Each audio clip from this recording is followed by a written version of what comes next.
Welcome to Talk of the Town. I'm your host, Ellen Barrett. We have a great show for you today. We are starting with a topic that couldn't be more relevant right now with the political presidential season, happening right now as we speak. Today I have Phil Anderson for U.S. Senate with us today. Thanks for joining us, Phil. Thanks for having me, Ellen. And today we're going to be talking about politics and role models. So, like I had said, a really interesting subject. I want to get your take on the presidential debate that took place last Sunday. Well, I watched the whole thing. I didn't watch the first debate, but I watched this one, and in my opinion, it was just absolutely brutal. I mean, it was full of insults, full of low comments, full of interruptions, mostly Donald Trump, but Hillary Clinton as well. It just didn't really raise the level of discourse, and it really didn't even address a lot of issues that Americans are concerned about. They spent very little time on foreign policy, the economy, terrorism, social policy, and spent a lot of time just attacking and accusing each other. And it was sad. It was really disturbing, actually. Do you think it's fair for citizens, I guess, to expect politicians to be moral? Well, I think there's two answers to that. Sure. I don't think we should be that concerned about politicians' personal lives. I think we tend to put them on a pedestal. And much like athletes, they tend to be in the public view quite a bit, and so naturally we kind of observe what they're doing and how they're behaving. That's sort of unfortunate because that doesn't necessarily equate to how they're doing their job. But in terms of candidates telling the truth, and how they relate to each other and to their party and to the country, insofar as they're lying and doing deceitful things, and that's obviously very relevant, and we should be very critical of them when they fall short on those things. Now, how have your opponents reacted to the debate and really the controversy surrounding all this? It's been pretty predictable, to be honest with you. The parties are set up so that they all support each other. The party comes before principle. The party comes before morality. The party comes before everything. So Ron Johnson is still saying that he backs Trump, that he's still going to endorse him, that he's still going to vote for him, despite all of the nastiness that's happened that we don't need to go over again. Right. But he's still behind him 100%, he says. And of course, Russ Feingold has supported Hillary Clinton all along, despite the fact that we know that she lied in front of Congress and to the FBI and et cetera, and all the other things that she's been guilty of. They don't depart from the party in order to actually be like morally or politically critical. To me, it's a lack of courage, and I'm disappointed as their constituent, and hope to point that out over the course of the next few weeks, that this is what you're getting when you vote for Democrats and Republicans. You get blind, or maybe not so blind, party loyalty, because that's what it's all about. Now, how would you do things differently in the U.S. Senate? Well, I'm going to tell the truth, and I don't have a party structure that really dictates that sort of blind loyalty, that obedience that Russ Feingold and Ron Johnson have. We obviously have a party structure. Thankfully, we've got a presidential candidate who doesn't have those sort of skeletons and issues that are so disgusting with Hillary Clinton and Donald Trump. But for me, I'm going to stand out and say, if somebody does something wrong, I'm going to tell it like it is, because I don't have campaign contributions coming in from organizations or from big interests that are going to say, we want you to say this or we don't want you to say that, like my opponents do. So I'm free to be independent and courageous, and that's what I plan on doing. Now, what do you think kind of role model should politicians be? Well, we should be people who are relied on to tell the truth, not only just as a moral thing, but because that's what we're elected to do. We represent people. When I go to the United States Senate, I'm representing the people of Wisconsin.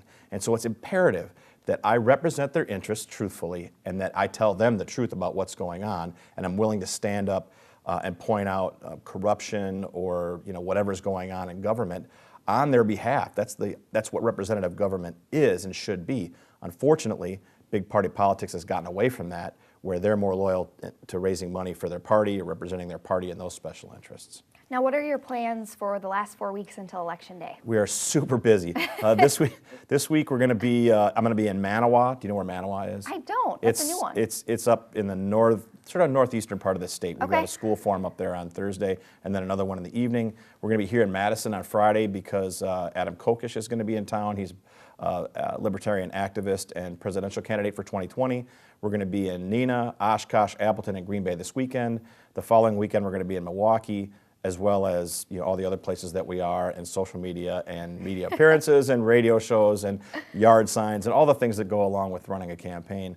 It's going to be very busy, but we're very hopeful that we're making a difference and offering a choice so that people don't have to hold their nose and vote Democrat or Republican in the presidential race and in the U.S. Senate race in Wisconsin. You've got a choice.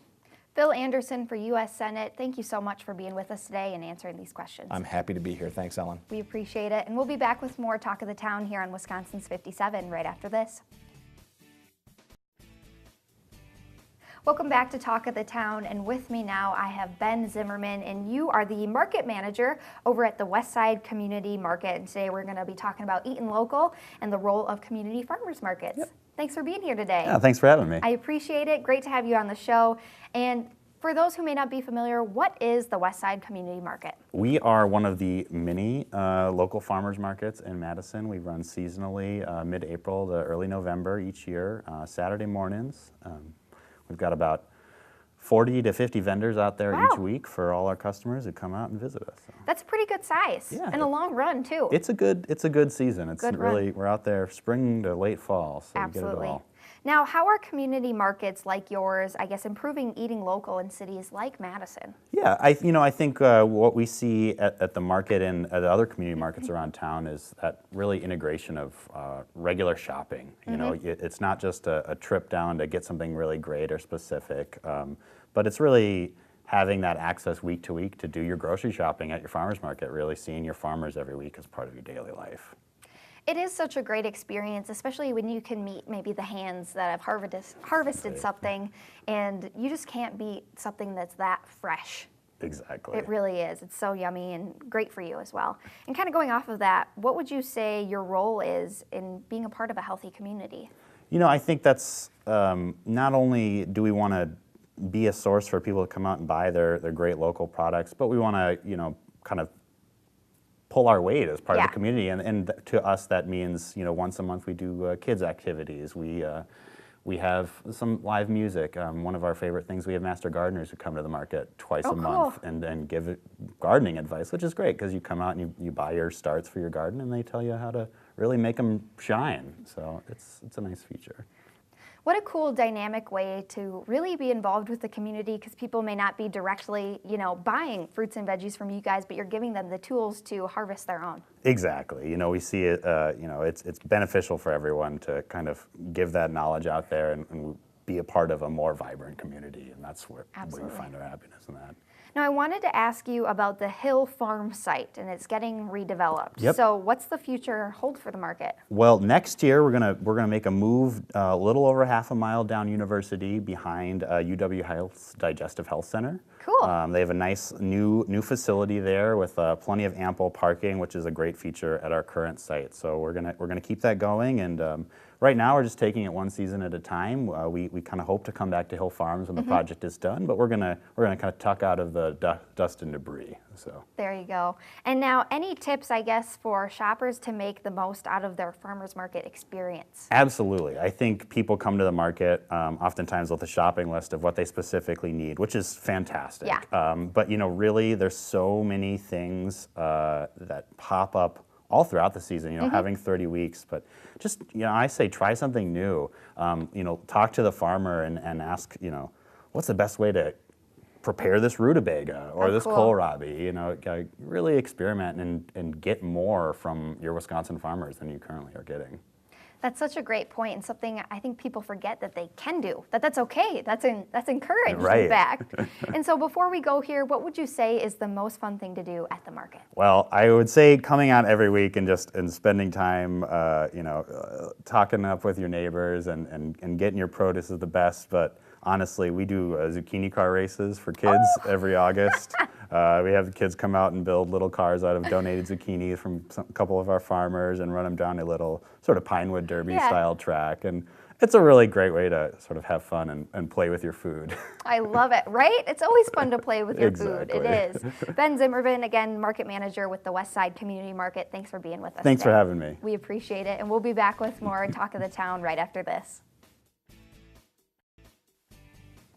Welcome back to Talk of the Town, and with me now I have Chris and Luis, and they are the CEOs with Natura Clean. Thank you guys for being with us today. Thank you. We appreciate it, and today we're going to be talking about green cleaning.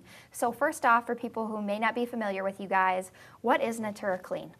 Well, Natura Clean is a family business founded in 2007. Okay. We currently have over 8 employees. We do residential commercial, post-construction cleaning. Wow, so cover quite a few different areas there. Exactly, yes. Awesome. So why would you guys say is it important to hire a professional? Because I think a lot of people think, why can't I just go grab a mop and a bucket and, put some elbow grease into it?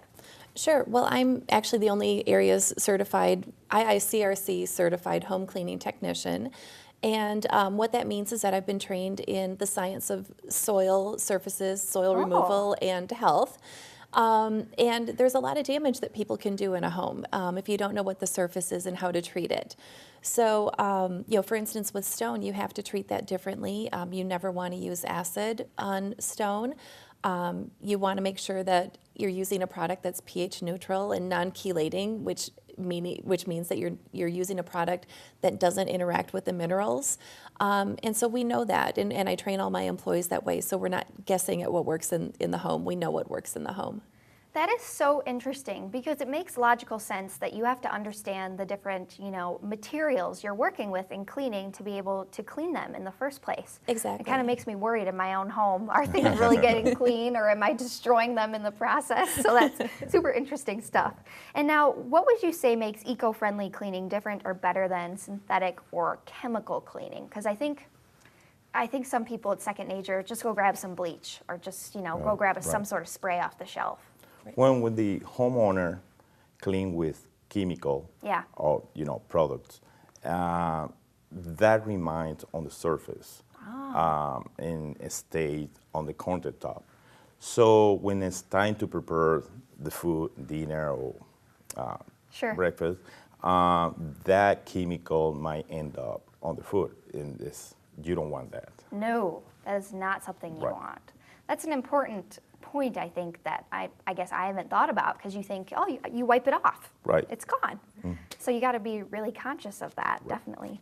So, with your line of work and your business, I know you guys said you have 8 employees. So how do you ensure your employees are trustworthy and consistent in their cleaning? Because it really is a big trust factor, allowing somebody to come into your home. Exactly. It is. And for trustworthiness, we want to make sure that we're sending people that we trust into clients' homes because they're trusting us. So we do a really vigilant screening process. We do background checks, we do reference checks. We also do a test that predicts the success of an employee.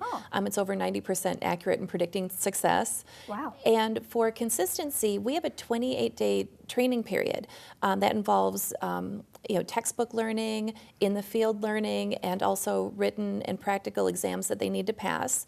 And we want all of our employees to be working exactly the same way and exactly the same way every time, so that the cleanings are consistent in the home. That's really nice to hear, and I think definitely takes the pressure off of somebody and being like, they've done their homework, so to speak, sort of thing. So that's really important. Exactly. And now how do you guys determine how much to charge for an apartment or home or business? Well, it's really easy. It's a really easy process. All that they have to do is go online and fill out the quote form or give me a call, and we just do it right over the phone. Perfect. Yeah, it depends on how many people live in the home, the size of the home, are there pets, what types of pets. So I ask a bunch of questions, and because of the experience that we have, with being in business for, it'll be 10 years in January. Wow. I can actually give you a quote right over the phone, so it's very simple. Awesome. And quick before we go here, we've only got about 30 seconds. What would you say are your top cleaning tips? Maybe 1 or 2 before we go. So my favorite is taking baking soda and a liquid soap and mixing it to the consistency of frosting. And you can use that to clean glass top stoves, your shower, sink, countertops, even burnt on food in a pan.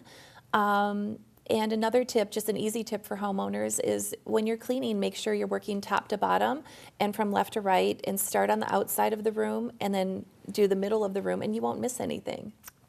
Great tips, and something easy, too, that you can remember and try at home. So we appreciate it. Again, this is Chris and Luis, and you guys are with Natura Clean. Thanks for being here today. We appreciate it. Thank you. You so much. And we'll be back with more Talk of the Town here on Wisconsin's 57 right after this. Welcome back to Talk of the Town, and with me now I have Lisa Nelson, and you are a chocolatier and also a farmer, it sounds like, an owner of Roots Chocolate, and also one of the makers of the chocolate. quite a job title there. I'm super excited because I don't think we can have a better topic for me than chocolate. I'm glad to be here. Thank you for inviting so me. happy to have you here. And I've been eyeing this up now that it's been on our table, and we can talk about that a little bit later. But first off, let's just talk about what would you like viewers who are unfamiliar with Roots Chocolates to know about your business? Well, it's true. I'm a farmer and a chocolatier. I make all of my chocolates on my farm in Wisconsin Dells. But also, we use fruits from the orchard and herbs from the garden. Awesome. Vegetables are not safe either. I will infuse those into my chocolates. So does that make it healthy? Can we count it as a vegetable? We could count that as a healthier addition to the chocolates, absolutely. And we have beehives on the farm, so there is honey from the farm beehives in about 99% of the products that I make. Wow. So kind of sounds like a lot of interesting things that you put into the chocolates. Would you say, are there anything that's kind of out of the ordinary that you put on the chocolates that you grow in your farm? We grow, right now there are about 40 different things, 40 to 47 different types of plants or herbs growing on the farm. Some of the more interesting one might be the aronia berry that I put in as a seasonal. We have things like goji berries growing, quince. Some of those have not fruited or come to fruition yet, so I haven't been able to use them. But yes, those are a few of the more interesting things growing on the farm. And some of those names are even fruits or veggies that I haven't even heard of. So very cool. Yeah. Might be able to try something new in the form of chocolate. I try to keep it interesting, even garlic. I've put garlic in chocolate. And how did that turn out? Fantastic. Wow. So you really can just put anything with chocolate and it'll be great. You can is what try. I'm getting away You from can this. try. You can I've try. had a few that haven't made it to the consumer. Sure. Now you're an International Chocolate Award winner. Congratulations, #1. Thank you. And tell us a little bit about that. Back in 2014, I decided to enter the International Chocolate Awards in New York. Okay. And I entered one chocolate. It was my chocolate mint basil chocolate made with herbs directly from the farm. I sent it out on a whim thinking, well, I'm just a little one-pony shop here, but I'm going to give it a try. Yeah. And I actually took the bronze award behind Japan and Venezuela. I was just so thrilled and so excited to get that award. What an accomplishment. Yeah, I'm just thrilled with that chocolate. It's a favorite, a seasonal favorite. It sounds like not only very unique, but almost like it might have a fresh with the basil. Absolutely. There's, a lot more mint than there is basil, but that basil pops right out. Most people will taste the basil first. Lovely. And now you guys do truffles and stuff as well. So besides truffles, what other products do you make and sell? One of the other products I make is called salami. It's probably the most interesting. It's chocolate salami. It's gluten-dairy and meat-free, but it's in the shape of a salami, and it has some dried fruits from the farm and nuts in it, and you slice it like you would a salami. It's great on appetizer plates. You can pair it up with wines. It's really versatile and fun. So not actually any salami in the chocolate salami? No. Okay. Yeah. Sounds really interesting, though. It's a lot of fun to make. I also make chocolate bars from the bean. Okay. And another product called crystallized cocoa nibs, which is really crushed cocoa beans crystallized with organic sugar. It's more like a nut, great in yogurt, great in oatmeal. It's a pretty versatile product as well. You're making me salivate here, just drooling at the mouth. I can't wait for you to try them. Oh, I'm so excited. And now you guys don't actually have a storefront in the Dells, so how do people get your chocolates? I sell them at farmers markets. I do 2 Madison farmers markets, the West Side Community Farmers Market at the DOT parking lot, and Monona on Sundays. Awesome. And if you're looking for a store where you can buy them, Metcalf's, Hilldale sells them. I just gave them fresh chocolate, so they do have a new supply. So hit them up right away before it goes. Absolutely. And you can buy them online as well. Oh, perfect. Now, before we go, do you guys give any tours of your farms? Because it just sounds like a really interesting place to check out. I get that question a lot. Thank you for asking. Yeah. I do not currently do tours of the farm, but I'll be launching an agritourism venture in 2017, if you are on my newsletter, where I will be giving tours and tastings on the farm. So stay tuned. Stay tuned. Wonderful. Again, this is Lisa Nelson. Thank you so much for being with us today. Thank you for having me. I appreciate it. I really appreciate it. And thank you to all of our guests, and thank you for watching Talk of the Town. You can find us next time only on Wisconsin's 57.